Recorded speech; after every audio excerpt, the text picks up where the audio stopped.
ਮੇਰੇ ਪੰਜਾਬ ਭਰ ਦੇ ਬਹੁਤ ਪਿਆਰੇ ਵਿਦਿਆਰਥੀਆਂ ਨੂੰ ਅਤੇ ਸਾਰੇ ਹੀ ਅਧਿਆਪਕ ਸਹਿਬਾਨਾਂ ਨੂੰ ਮੇਰੇ ਵੱਲੋਂ ਹਰਮਿੰਦਰ ਕੌਰ ਵੱਲੋਂ ਬਹੁਤ ਪਿਆਰ ਭਰੀ ਸਤਿ ਸ਼੍ਰੀ ਅਕਾਲ। ਬੇਟੇ ਅੱਜ ਅਸੀਂ ਇੱਕ ਵੈਰੀ ਇੰਪੋਰਟੈਂਟ ਲੈਕਚਰ ਦੇ ਉੱਤੇ ਗੱਲਬਾਤ ਕਰਾਂਗੇ। ਤੁਹਾਨੂੰ ਸਭ ਨੂੰ ਪਤਾ ਹੈ ਕਿ ਤੁਹਾਡੀਆਂ 13 ਤਰੀਕ ਤੋਂ ਸਤੰਬਰ ਦੀਆਂ ਜੋ ਪ੍ਰੀਖਿਆਵਾਂ ਨੇ ਉਹ ਸ਼ੁਰੂ ਹੋ ਰਹੀਆਂ ਨੇ ਔਰ ਜੋ ਸਤੰਬਰ ਪ੍ਰੀਖਿਆ ਬੇਟੇ ਤੁਹਾਡੀ ਸ਼ੁਰੂ ਹੋ ਰਹੀ ਹੈ, ਇਸ ਪ੍ਰੀਖਿਆ ਦੇ ਵਿੱਚ ਪੰਜਾਬ ਅਚੀਵਮੈਂਟ ਸਰਵੇ ਦੇ ਅਕੋਰਡਿੰਗ ਪੈਸ ਦੇ ਅਕੋਰਡਿੰਗ ਤੁਹਾਡਾ ਪੇਪਰ ਸੈੱਟ ਕੀਤਾ ਗਿਆ ਹੈ। ਸੋ ਪਹਿਲਾਂ ਤਾਂ ਮੈਂ ਤੁਹਾਨੂੰ ਇਹ ਦੱਸਣਾ ਚਾਹਾਂਗੀ ਕਿ ਇਹ ਪੇਪਰ ਤੁਹਾਡੇ ਲਈ ਬਹੁਤ ਹੀ ਈਜ਼ੀ ਹੋਣ ਵਾਲਾ ਹੈ। ਈਜ਼ੀ ਮੈਂ ਇਸ ਕਰਕੇ ਕਹਾਂਗੀ ਕਿ ਜੇਕਰ ਲੈਸਨ ਸੰਬੰਧੀ ਤੁਹਾਡੇ ਕਨਸੈਪਟ ਕਲੀਅਰ ਨੇ, ਤੁਸੀਂ ਲੈਸਨ ਨੂੰ ਚੰਗੀ ਤਰ੍ਹਾਂ ਸਮਝਿਆ ਹੋਇਆ ਹੈ, ਰੱਟਾ ਨਹੀਂ ਮੈਂ ਕਹਿ ਰਹੀ, ਚੰਗੀ ਤਰ੍ਹਾਂ ਸਮਝਿਆ ਹੋਇਆ ਹੈ, ਲੈਸਨ ਦੇ ਕਨਸੈਪਟ ਤੁਹਾਡੇ ਕਲੀਅਰ ਨੇ, ਤੁਸੀਂ ਉਸ ਨੂੰ ਪੜ੍ਹਿਆ ਵੀ ਚੰਗੀ ਤਰ੍ਹਾਂ ਹੈ, ਤਾਂ ਇਹ ਪੇਪਰ ਤੁਹਾਡੇ ਲਈ ਬਹੁਤ ਹੀ ਈਜ਼ੀ ਹੋਣ ਵਾਲਾ ਹੈ। ਸੋ ਇਸ ਪੇਪਰ ਦਾ ਪੈਟਰਨ ਪੈਸ ਦੇ ਅਕੋਰਡਿੰਗ ਥੋੜ੍ਹਾ ਜਿਹਾ ਇਸ ਵਾਰੀ ਚੇਂਜ ਕੀਤਾ ਗਿਆ ਹੈ। ਸੋ ਅੱਜ ਦੇ ਇਸ ਲੈਕਚਰ ਦੇ ਵਿੱਚ ਅਸੀਂ ਇਸ ਪੈਸ ਦੇ ਪੇਪਰ ਦੀ ਸਤੰਬਰ ਪ੍ਰੀਖਿਆ ਦੀ ਦੁਹਰਾਈ ਕਰਾਂਗੇ, ਕੁਝ ਇੰਪੋਰਟੈਂਟ ਕੁਐਸਚਨਸ ਦੇ ਉੱਤੇ ਚਰਚਾ ਕਰਾਂਗੇ। ਸੋ ਮੈਂ ਉਮੀਦ ਕਰਦੀ ਹਾਂ ਲੈਕਚਰਰ ਸਾਹਿਬਾਨ ਤੋਂ ਵੀ ਤੇ ਆਪਣੇ ਸਮੁੱਚੇ ਪੰਜਾਬ ਭਰ ਦੇ ਵਿਦਿਆਰਥੀਆਂ ਤੋਂ ਵੀ ਕਿ ਅੱਜ ਦਾ ਲੈਕਚਰ ਤੁਸੀਂ ਬੜੇ ਧਿਆਨ ਨਾਲ ਸੁਣੋਗੇ ਔਰ ਤੁਸੀਂ ਸਾਰੇ, ਮੈਂ ਕੋਸ਼ਿਸ਼ ਕਰਾਂਗੀ ਇਹ ਲੈਕਚਰ YouTube ਤੇ ਵੀ ਜਲਦੀ ਹੀ ਪਾਇਆ ਜਾਵੇ ਤਾਂ ਜੋ ਤੁਸੀਂ ਆਪਣੇ ਪੇਪਰ ਤੋਂ ਪਹਿਲਾਂ ਵੀ ਰਿਵੀਜ਼ਨ ਕਰ ਸਕੋ। ਸੋ ਅਸੀਂ ਆਓ ਕਰੀਏ ਦੁਹਰਾਈ, ਲੈਟ ਅਸ ਰਿਵਾਈਜ਼ ਸਤੰਬਰ ਸਿਲੇਬਸ 2021 ਜੋ ਤੁਹਾਡੇ ਪੇਪਰ 13 ਤਰੀਕ ਤੋਂ ਸ਼ੁਰੂ ਹੋਣ ਵਾਲੇ ਨੇ, ਉਹਨਾਂ ਦੀ ਦੁਹਰਾਈ ਕਰਦੇ ਹਾਂ। ਬੜੀ ਮਿਹਨਤ ਨਾਲ, ਬੜੇ ਇੰਟਰਸਟ ਦੇ ਨਾਲ ਲੈਸਨ ਸੁਣਨਾ, ਉਮੀਦ ਕਰਦੀ ਹਾਂ ਤੁਹਾਨੂੰ ਸਭ ਨੂੰ ਪਸੰਦ ਵੀ ਆਏਗਾ। ਚਲੋ ਬੇਟੇ, ਸਭ ਤੋਂ ਪਹਿਲੀ ਗੱਲ ਜੋ ਮੈਂ ਤੁਹਾਨੂੰ ਦੱਸਣਾ ਚਾਹੁੰਦੀ ਹਾਂ ਕਿ ਤੁਹਾਡੇ ਪ੍ਰਸ਼ਨ ਪੱਤਰ ਦੇ ਵਿੱਚ 40 ਕੁਐਸਚਨਸ ਹੋਣਗੇ। There will be 40 questions in your question paper. 40 questions ਦੇ ਵਿੱਚੋਂ ਬੇਟੇ ਤੁਸੀਂ ਲਾ ਲਓ ਕਿ 30 ਕੁਐਸਚਨਸ ਤੁਹਾਨੂੰ ਤੁਹਾਡੇ ਜੁਲਾਈ ਅਤੇ ਅਗਸਤ ਦੇ ਸਿਲੇਬਸ ਚੋਂ ਆਉਣਗੇ ਅਤੇ 10 ਕੁਐਸਚਨ ਜਿਹੜੇ ਹੈ ਇਹ ਤੁਹਾਨੂੰ ਤੁਹਾਡੇ ਅਪ੍ਰੈਲ ਤੇ ਮਈ ਦੇ ਸਿਲੇਬਸ ਚੋਂ ਆਉਣਗੇ। ਜਾਂ ਮੈਂ ਇਹ ਕਹਾਂ ਕਿ 25% ਹਿੱਸਾ ਤੁਹਾਡੇ ਅਪ੍ਰੈਲ ਅਤੇ ਮਈ ਦੇ ਸਿਲੇਬਸ ਜੋ ਤੁਸੀਂ ਪਹਿਲਾਂ ਕਰ ਚੁੱਕੇ ਹੋ ਉਹਦੇ ਵਿੱਚੋਂ ਆਏਗਾ ਅਤੇ 75% ਹਿੱਸਾ ਜੋ ਹੈ ਇਹ ਤੁਹਾਡੇ ਜੁਲਾਈ ਅਗਸਤ ਦੇ ਸਿਲੇਬਸ ਦੇ ਵਿੱਚੋਂ ਜੋ ਤੁਹਾਡਾ ਹੈ ਪ੍ਰੈਸਕ੍ਰਾਈਬਡ ਸਿਲੇਬਸ ਉਹਦੇ ਵਿੱਚੋਂ ਆਏਗਾ। ਸੋ ਜੇ 25% ਦੇਖਦੇ ਹਾਂ ਤਾਂ ਆਈ ਥਿੰਕ 10 ਕੁਐਸਚਨਸ, ਇੱਕ ਅੱਧੀ ਗਿਣਤੀ ਉੱਪਰ ਨੀਚੇ ਹੋ ਸਕਦੀ ਹੈ, 10 ਕੁਐਸਚਨਸ ਤੁਹਾਡੇ ਅਪ੍ਰੈਲ ਮਈ ਚੋਂ ਆਉਣਗੇ ਤੇ 30 ਕੁਐਸਚਨਸ ਤੁਹਾਡੇ ਲਈ ਛੋਟੇ questions, multiple choice questions, right wrong question, ਜਿੱਥੇ ਤੁਹਾਨੂੰ ਦਿਮਾਗ ਲਗਾਉਣਾ ਪਵੇ, ਜਿੱਥੇ ਤੁਹਾਨੂੰ ਆਪਣੀ ਨੌਲੇਜ ਅਪਲਾਈ ਕਰਨੀ ਪਵੇ, ਜਿੱਥੋਂ ਇਹ ਪਤਾ ਲੱਗੇ ਕਿ ਤੁਹਾਡੇ ਲਈ ਕਨਸੈਪਟ ਕਲੀਅਰ ਹੈ ਜਾਂ ਨਹੀਂ ਕਲੀਅਰ, ਇਸ ਟਾਈਪ ਦੇ ਕੁਐਸਚਨਸ ਹੋਣਗੇ। ਬਹੁਤ ਹੀ ਈਜ਼ੀ ਪੇਪਰ ਹੋਏਗਾ ਪਰ ਸਮਝ ਆਉਣ ਵਾਲਾ ਹੋਏਗਾ। ਮੈਨੂੰ ਲੱਗਦਾ ਹੈ ਇਸ ਪੇਪਰ 'ਚ ਉਹੀ ਬੱਚੇ ਪੂਰੇ ਨੰਬਰ ਲੈ ਕੇ ਜਾ ਸਕਦੇ ਹਨ ਜਿਹੜੇ ਬੱਚਿਆਂ ਦੇ ਕਨਸੈਪਟ ਬਿਲਕੁਲ ਕਲੀਅਰ ਹੋਣ। ਸੋ ਬੱਚੇ, ਇਹ ਤੁਹਾਡੇ ਮੈਂ ਲੈਸਨਸ ਦੇ ਨੇਮ ਦੇ ਦਿੱਤੇ ਹੈ, ਇਹ ਤੁਹਾਡੇ ਅਧਿਆਪਕ ਸਹਿਬਾਨ ਨੇ ਵੀ ਤੁਹਾਨੂੰ ਜ਼ਰੂਰ ਦੱਸੇ ਹੋਣਗੇ। ਸੋ ਇਹਦੇ ਤੇ ਉੱਤੇ ਤੁਸੀਂ ਨਜ਼ਰ ਮਾਰ ਲਓ, ਜੇ ਨਹੀਂ ਲਿਖਿਆ ਤਾਂ ਤੁਸੀਂ ਇਹਨੂੰ ਲਿਖ ਵੀ ਸਕਦੇ ਹੋ। ਹੁਣ ਅਸੀਂ 7 ਲੈਸਨਸ ਦੀ ਦੁਹਰਾਈ ਕਰਨੀ ਹੈ, ਇਸ ਕਰਕੇ ਥੋੜੀ ਮੈਂ ਜਲਦੀ ਕਰਾਂਗੀ। ਸਭ ਤੋਂ ਪਹਿਲਾਂ ਜੇ ਅਸੀਂ ਗੱਲ ਕਰੀਏ ਉਦਾਰਵਾਦ ਤੋਂ ਬੇਟੇ ਮੈਂ ਦੱਸਣਾ ਚਾਹੁੰਦੀ ਹਾਂ ਕਿ ਜੇ ਅਸੀਂ 30 ਕੁਐਸਚਨ ਦਾ ਹਿਸਾਬ ਲਾਈਏ ਤਾਂ ਮੇਰੇ ਹਿਸਾਬ ਨਾਲ 7 ਤੋਂ 8 ਪ੍ਰਸ਼ਨ, 6, 7, 8 ਪ੍ਰਸ਼ਨ ਉਦਾਰਵਾਦ ਵਿੱਚ ਹੋਣਗੇ। ਸੋ ਉਦਾਰਵਾਦ, ਜਿਸ ਨੂੰ ਇੰਗਲਿਸ਼ ਦੇ ਵਿੱਚ ਲਿਬਰਲਿਜ਼ਮ ਕਿਹਾ ਜਾਂਦਾ ਹੈ, ਸਭ ਤੋਂ ਪਹਿਲੀ ਗੱਲ, ਜਦੋਂ ਕੱਲ ਮੈਂ ਆਪਣੀ ਕਲਾਸ 'ਚ ਵੀ ਡਿਸਕਸ ਕਰ ਰਹੀ ਸੀ, ਜਦੋਂ ਤੁਹਾਨੂੰ ਕੋਈ ਉਦਾਰਵਾਦ ਦਾ ਕਿਤੇ ਵੀ ਨਾਮ ਸੁਣਾਈ ਦਿੰਦਾ ਹੈ, ਕਦੇ ਵੀ ਜ਼ਿੰਦਗੀ 'ਚ ਤੁਸੀਂ ਉਦਾਰਵਾਦ ਸੁਣੋ, ਲਿਬਰਲ ਸ਼ਬਦ ਸੁਣੋ, ਤਾਂ ਤੁਸੀਂ ਯਾਦ ਰੱਖਣਾ ਹੈ ਇਹ ਉਹ ਵਿਚਾਰਧਾਰਾ ਹੈ ਜਿਹੜੀ ਸੁਤੰਤਰਤਾ ਦੇ ਆਲੇ ਦੁਆਲੇ ਘੁੰਮਦੀ ਹੈ, ਜਿਹਨੂੰ ਅਸੀਂ ਕਹਿ ਸਕਦੇ ਹਾਂ ਸਾਰੀ ਵਿਚਾਰਧਾਰਾ ਦਾ ਨਿਚੋੜ ਕੀ ਹੈ? ਸੁਤੰਤਰਤਾ। ਉਦਾਰਵਾਦ ਦਾ ਦੂਜਾ ਨਾਮ ਹੀ ਸੁਤੰਤਰਤਾ ਹੈ। ਜਦੋਂ ਉਦਾਰਵਾਦ ਦਾ ਸ਼ਬਦੀ ਅਰਥ ਆਪਾਂ ਕਰਦੇ ਹਾਂ ਤਾਂ ਸ਼ਬਦੀ ਅਰਥ ਦੇ ਵਿੱਚ ਆਪਾਂ ਨੂੰ ਪਤਾ ਹੈ ਲਿਬਰਲਿਜ਼ਮ ਲਿਬਰਲਿਸ ਵਰਡ ਤੋਂ ਲਿਆ ਗਿਆ ਹੈ ਅਤੇ ਲਿਬਰਲਿਸ ਦਾ ਮਤਲਬ ਹੈਗਾ ਆਜ਼ਾਦ ਵਿਅਕਤੀ। ਸੋ ਇਸ ਕਰਕੇ ਇਹ ਉਹ ਵਿਚਾਰਧਾਰਾ ਹੈ ਜੋ ਮਨੁੱਖ ਦੀ ਸੁਤੰਤਰਤਾ, ਮਨੁੱਖ ਦੀ ਆਜ਼ਾਦੀ, ਮਨੁੱਖ ਨੂੰ ਬਿਲਕੁਲ ਫ੍ਰੀ ਕਰ ਦੇਣਾ, ਮੁਕਤ ਕਰ ਦੇਣਾ, ਉਹਦੇ ਤੇ ਜ਼ੋਰ ਦਿੰਦੀ ਹੈ। ਇੱਕ ਗੱਲ ਮੈਂ ਜ਼ਰੂਰ ਸਾਰੇ ਬੱਚਿਆਂ ਨੂੰ ਅੱਜ ਕਹਿਣਾ ਚਾਹਾਂਗੀ ਕਿ ਜੋ ਕੁਝ ਮੈਂ ਬੋਲੀ ਜਾਵਾਂ ਅੱਜ ਬੇਟੇ, ਤੁਸੀਂ ਉਹਨੂੰ ਪੱਲੇ ਬੰਨ੍ਹ ਲੈਣਾ। ਇਸ ਲੈਕਚਰ ਨੂੰ ਜਿੰਨੀ ਵਾਰੀ ਦੇਖ ਸਕਦੇ ਹੋ ਓਨੀ ਵਾਰੀ ਦੇਖਣਾ, ਕਿਉਂਕਿ ਜਦੋਂ ਮੈਂ ਤੁਹਾਨੂੰ ਕੁਝ ਵੀ ਬੋਲਾਂਗੀ ਤਾਂ ਸਮਝੋ ਉਹ ਤੁਹਾਡੇ ਲਈ ਕੁਐਸਚਨ ਹੋਏਗਾ। ਤੁਹਾਨੂੰ ਉਹਦੇ ਨਾਲ ਦੇ ਕੁਐਸਚਨ ਸਤੰਬਰ 'ਚ, ਦਸੰਬਰ 'ਚ, ਇੱਥੋਂ ਤੱਕ ਕਿ ਮਾਰਚ ਪ੍ਰੀਖਿਆ ਵਿੱਚ ਉਸੇ ਟਾਈਪ ਦੇ ਕੁਐਸਚਨਸ ਆ ਜਾਂਦੇ। ਜਿਵੇਂ ਕਈ ਵਾਰੀ ਅਸੀਂ ਕੁਐਸਚਨ ਪਾ ਦਿੰਦੇ ਆ ਸੁਤੰਤਰਤਾ ਉਦਾਰਵਾਦ ਡੈਸ਼ ਵਿਚਾਰਧਾਰਾ ਹੈ ਜਾਂ ਉਦਾਰਵਾਦ ਦਾ ਦੂਜਾ ਨਾਮ ਡੈਸ਼ ਹੈ, ਤਾਂ ਕੀ ਹੈ? ਸੁਤੰਤਰਤਾ ਹੈ। ਉਸੇ ਵੀ ਟਾਈਪ ਨਾਲ ਕੁਐਸਚਨ ਆ ਸਕਦਾ। ਸੋ ਅੱਗੇ ਆਪਾਂ ਗੱਲ ਕਰਾਂਗੇ ਉਦਾਰਵਾਦ ਦਾ ਸ਼ਬਦੀ ਅਰਥ। ਤੁਸੀਂ ਜ਼ਰੂਰ ਔਰ ਜ਼ਰੂਰ ਕਰਨਾ ਹੈ, ਜ਼ਰੂਰ ਔਰ ਜ਼ਰੂਰ ਕਰਨਾ ਹੈ। ਸ਼ਬਦੀ ਅਰਥ ਤੇ ਕੁਐਸਚਨ ਆ ਸਕਦਾ ਹੈ। ਅੱਗੇ ਉਦਾਰਵਾਦ ਨੂੰ ਆਪਾਂ ਨੇ ਪਹਿਲਾਂ ਦੋ ਭਾਗਾਂ 'ਚ ਵੰਡਿਆ, ਇੱਕ ਪੁਰਾਤਨ ਉਦਾਰਵਾਦ, ਇੱਕ ਨਵਾਂ ਉਦਾਰਵਾਦ। ਤੁਹਾਡੀ ਬੁੱਕਸ ਦੇ ਵਿੱਚ ਹੈ ਪੁਰਾਤਨ ਉਦਾਰਵਾਦ ਨੇ ਮਨੁੱਖ ਨੂੰ ਬੇਹੱਦ ਸੁਤੰਤਰਤਾ ਦੇ ਦਿੱਤੀ, ਲੋੜ ਤੋਂ ਜ਼ਿਆਦਾ ਸੁਤੰਤਰਤਾ ਦਿੱਤੀ। ਮਨੁੱਖ ਦੇ ਉੱਤੇ ਕੋਈ ਰੋਕਾਂ ਨਹੀਂ ਲਗਾਈਆਂ ਜਾਣੀਆਂ ਚਾਹੀਦੀਆਂ, ਮਨੁੱਖ ਨੂੰ ਟੋਟਲੀ ਮੁਕਤ ਕੀਤਾ ਜਾਵੇ, ਟੋਟਲੀ ਫ੍ਰੀ ਛੱਡਿਆ ਜਾਵੇ। ਨਵੇਂ ਉਦਾਰਵਾਦ ਨੂੰ ਜੇ ਆਪਾਂ ਕਹੀਏ ਤਾਂ ਨਵੇਂ ਉਦਾਰਵਾਦ ਨੇ ਕਿਹਾ ਕਿ ਨਹੀਂ, ਮਨੁੱਖ ਨੂੰ ਸੁਤੰਤਰਤਾ ਤਾਂ ਦਿੱਤੀ ਜਾਵੇ ਪਰ ਸੀਮਤ ਦਿੱਤੀ ਜਾਵੇ, ਨਿਯਮਾਂ ਦੇ ਅੰਦਰ ਰਹਿ ਕੇ ਦਿੱਤੀ ਜਾਵੇ। ਦੂਸਰੀ ਗੱਲ, ਪੁਰਾਤਨ ਉਦਾਰਵਾਦੀ ਸੁਤੰਤਰ ਅਤੇ ਖੁੱਲ੍ਹਾ ਵਪਾਰ ਕਰਨਾ ਚਾਹੁੰਦੇ ਸਨ। ਉਹ ਕਹਿੰਦੇ ਸਨ ਵਪਾਰ ਦੇ ਉੱਤੇ, ਮਨੁੱਖ ਦੇ ਰੁਜ਼ਗਾਰ ਤੇ, ਧੰਦੇ ਤੇ, ਆਰਥਿਕ ਖੇਤਰ ਵਿੱਚ ਮਨੁੱਖ ਨੂੰ ਕੋਈ ਰੋਕ ਟੋਕ ਨਾ ਹੋਵੇ, ਰਾਜ ਮਨੁੱਖ ਲਈ ਕੋਈ ਵੀ ਨਿਯਮ ਨਾ ਬਣਾਵੇ। ਉਹਨਾਂ ਨੇ ਬਿਲਕੁਲ ਖੁੱਲ੍ਹਾ ਵਪਾਰ ਦਿੱਤਾ। ਜਦੋਂ ਕਿ ਤੁਸੀਂ ਇੱਕ ਤੁਹਾਡੇ ਸਾਹਮਣੇ ਮੈਂ ਟੇਬਲ ਵੀ ਲਗਾਇਆ ਹੋਇਆ ਹੈ ਕਿ ਨੋ ਗਵਰਨਮੈਂਟ ਇੰਟਰਫੇਅਰੈਂਸ। ਗਵਰਨਮੈਂਟ ਇਕਨੋਮਿਕ ਖੇਤਰ ਦੇ ਵਿੱਚ ਗਵਰਨਮੈਂਟ ਬਿਲਕੁਲ ਇੰਟਰਫੇਅਰ ਨਹੀਂ ਕਰੇਗੀ, ਪੁਰਾਣੇ ਉਦਾਰਵਾਦੀਆਂ ਨੇ ਕਿਹਾ। ਉਹਦਾ ਰਿਜ਼ਲਟ ਕੀ ਨਿਕਲਿਆ? Industrial revolution, great depression. ਤੁਹਾਡੇ ਟੀਚਰਸ ਨੇ ਵੀ ਦੱਸਿਆ ਹੋਣਾ ਕਿ ਬਹੁਤ ਮਾੜੇ ਨਤੀਜੇ ਨਿਕਲੇ ਜਿਸ ਦੇ। ਫਿਰ ਨਵੇਂ ਉਦਾਰਵਾਦੀਆਂ ਨੇ ਕੀ ਕਿਹਾ ਕਿ ਨਹੀਂ, ਅਰਥ ਵਿਵਸਥਾ ਨਿਯਮਬੱਧ ਹੋਣੀ ਚਾਹੀਦੀ ਹੈ, ਇਹ ਗਵਰਨਮੈਂਟ ਦਾ ਇਸ ਤੇ ਕੰਟਰੋਲ ਹੋਣਾ ਚਾਹੀਦਾ ਹੈ। ਜ਼ਰੂਰੀ ਰੋਕਾਂ ਅਰਥ ਵਿਵਸਥਾ ਤੇ, ਵਪਾਰ ਤੇ, ਰੁਜ਼ਗਾਰ ਤੇ, ਇਹ ਜ਼ਰੂਰ ਸਰਕਾਰ ਦੇ ਕੰਟਰੋਲ ਅਧੀਨ ਹੋਣਾ ਚਾਹੀਦਾ ਹੈ। ਹਾਂ, ਰਾਜ ਜ਼ਿਆਦਾ ਰੋਕਾਂ ਨਾ ਲਾਵੇ ਪਰ ਜਿਹੜੀਆਂ ਜ਼ਰੂਰੀ ਹੋਣ ਨਿਯਮ ਬਣਾਵੇ, ਜ਼ਰੂਰੀ ਨਿਯਮ ਜ਼ਰੂਰ ਹੋਣੇ ਚਾਹੀਦੇ ਹਨ। ਤੀਸਰੀ ਚੀਜ਼, ਪੁਰਾਤਨ ਉਦਾਰਵਾਦੀ ਰਾਜ ਨੂੰ ਇੱਕ ਜ਼ਰੂਰੀ ਬੁਰਾਈ ਮੰਨਦੇ ਸਨ ਅਤੇ ਉਹ ਚਾਹੁੰਦੇ ਸਨ ਕਿ ਰਾਜ ਨੂੰ ਖਤਮ ਕਰ ਦੇਣਾ ਚਾਹੀਦਾ ਹੈ। ਰਾਜ ਇੱਕ ਜ਼ਰੂਰੀ ਬੁਰਾਈ ਹੈ, ਇਹਦੀ ਕੋਈ ਖਾਸ ਲੋੜ ਨਹੀਂ ਹੈ। ਉਹ ਮਨੁੱਖ ਨੂੰ ਜ਼ਿਆਦਾ ਇੰਪੋਰਟੈਂਟ ਮੰਨਦੇ ਹਨ। ਪੁਰਾਤਨ ਉਦਾਰਵਾਦੀ ਮਨੁੱਖ ਨੂੰ ਰਾਜ ਨਾਲੋਂ ਜ਼ਿਆਦਾ ਇੰਪੋਰਟੈਂਟ ਮੰਨਦੇ ਹਨ, ਜਦੋਂ ਕਿ ਨਵੇਂ ਉਦਾਰਵਾਦੀ ਉਹ ਰਾਜ ਨੂੰ ਇੱਕ ਬੁਰੀ ਸੰਸਥਾ ਨਹੀਂ ਬਲਕਿ ਇੱਕ ਜ਼ਰੂਰੀ ਸੰਸਥਾ ਮੰਨਦੇ ਹਨ। ਉਹਨਾਂ ਦੇ ਅਨੁਸਾਰ ਰਾਜ ਅਤੇ ਮਨੁੱਖ ਦੋਵੇਂ ਜ਼ਰੂਰੀ ਨੇ, ਪਰ ਮਨੁੱਖਾਂ ਨਾਲੋਂ ਵੀ ਜ਼ਿਆਦਾ ਰਾਜ ਜ਼ਰੂਰੀ ਹੈ। ਤੁਸੀਂ ਡਿਫਰੈਂਸ ਦੇਖ ਰਹੇ ਹੋ ਬੇਟੇ, ਦੋਨਾਂ ਦੇ ਵਿੱਚ ਡਿਫਰੈਂਸ ਹੈ। ਉਸ ਤੋਂ ਅਗਲੀ ਗੱਲ, ਪੁਰਾਤਨ ਉਦਾਰਵਾਦੀ ਇਹ ਮੰਨਦੇ ਹਨ ਕਿ ਅਧਿਕਾਰ ਜਿਹੜੇ ਹਨ ਉਹ ਕੁਦਰਤ ਦਿੰਦੀ ਹੈ, ਪਰਮਾਤਮਾ ਦਿੰਦਾ ਹੈ, ਇਹਦੇ ਨਾਲ ਰਾਜ ਦਾ ਕੋਈ ਲੈਣਾ ਦੇਣਾ ਨਹੀਂ ਹੁੰਦਾ। ਜਦੋਂ ਕਿ ਨਵੇਂ ਉਦਾਰਵਾਦੀ ਇਹ ਮੰਨਦੇ ਹਨ ਕਿ ਜੇਕਰ ਅਧਿਕਾਰ ਕੁਦਰਤ ਵੀ ਦਿੰਦੀ ਹੈ ਤਾਂ ਵੀ ਅਧਿਕਾਰ ਕੇਵਲ ਰਾਜ ਵਿੱਚ ਹੀ ਸੰਭਵ ਨੇ, ਰਾਜ ਤੋਂ ਬਿਨਾਂ ਅਧਿਕਾਰਾਂ ਦਾ ਕੋਈ ਫਾਇਦਾ ਨਹੀਂ ਹੈ, ਅਧਿਕਾਰਾਂ ਨੂੰ ਬਚਾਇਆ ਨਹੀਂ ਜਾ ਸਕਦਾ। ਸੋ ਬੱਚੇ, ਇੱਕ ਤਾਂ ਤੁਹਾਨੂੰ ਜਦੋਂ ਵੀ ਮੈਂ ਮਾਰਚ ਤੱਕ ਦੀ ਪ੍ਰੀਖਿਆ ਦੀ ਰਿਵੀਜ਼ਨ ਕਰਾ ਰਹੀ ਹਾਂ ਕਿ ਜਦੋਂ ਵੀ ਤੁਸੀਂ ਦੇਖੋਗੇ ਤੁਹਾਨੂੰ ਇਹਦੇ ਵਿੱਚੋਂ ਕਿਸੇ ਵੀ ਟਾਈਪ ਦਾ ਕੁਐਸਚਨ ਆ ਸਕਦਾ ਹੈ। ਪੁਰਾਤਨ ਉਦਾਰਵਾਦੀ ਰਾਜ ਬਾਰੇ ਕੀ ਕਹਿੰਦੇ ਆ, ਇਹ ਤੁਹਾਨੂੰ ਸਟੇਟਮੈਂਟ ਆ ਸਕਦੀ ਹੈ। ਨਵੇਂ ਕੀ ਮੰਨਦੇ ਹਨ, ਇਹ ਆ ਸਕਦੀ ਹੈ। ਸੁਤੰਤਰ ਵਪਾਰ ਦੇ ਹੱਕ ਵਿੱਚ ਕੌਣ ਸਨ, ਪੁਰਾਤਨ ਕੇ ਨਵੇਂ, ਇਹ ਆ ਸਕਦਾ ਹੈ। ਕੁਦਰਤੀ ਅਧਿਕਾਰ ਕੌਣ ਮੰਨਦੇ ਹਨ, ਸਟੇਟਮੈਂਟ ਦੇ ਤੌਰ ਤੇ ਆ ਸਕਦਾ ਹੈ। ਤੁਹਾਨੂੰ 4 ਆਪਸ਼ਨਸ ਦੇ ਤੌਰ ਤੇ ਆ ਸਕਦਾ ਹੈ। ਪਰ ਜਿਹੜੇ ਇਹ ਪੁਆਇੰਟ ਨੇ ਦੋਨੋਂ ਉਦਾਰਵਾਦਾਂ ਦੇ, ਇਹਨਾਂ ਉੱਤੇ ਤੁਹਾਨੂੰ ਕੁਐਸਚਨ ਹਰ ਹਾਲਤ ਵਿੱਚ ਬੇਟੇ ਆਏਗਾ ਹੀ ਆਏਗਾ। ਸੋ ਨੋਟ ਕਰ ਲਓ, ਤੁਹਾਨੂੰ ਪਤਾ ਹੋਣਾ ਚਾਹੀਦਾ ਹੈ ਕਿ ਪੁਰਾਤਨ ਉਦਾਰਵਾਦ ਕੀ ਹੈ ਅਤੇ ਨਵਾਂ ਉਦਾਰਵਾਦ ਕੀ ਹੈ। ਉਸ ਤੋਂ ਇਲਾਵਾ ਇਹ ਤਾਂ ਸੀ ਅੰਤਰ। ਅੱਗੇ ਆ ਗਈਆਂ ਸਮਾਨਤਾਵਾਂ।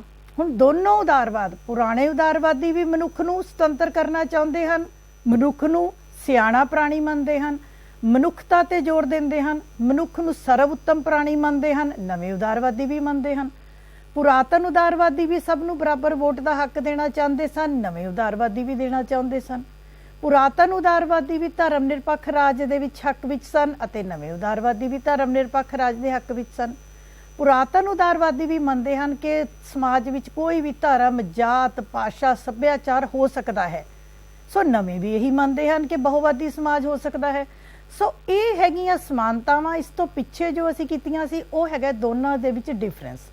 ਸੋ ਤੁਹਾਨੂੰ ਕੁਐਸਚਨ ਸਮਾਨਤਾਵਾਂ ਤੇ ਵੀ ਆ ਸਕਦਾ ਹੈ, ਤੁਹਾਨੂੰ ਕੁਐਸਚਨ ਡਿਫਰੈਂਸਿਸ ਤੇ ਵੀ ਆ ਸਕਦਾ ਹੈ।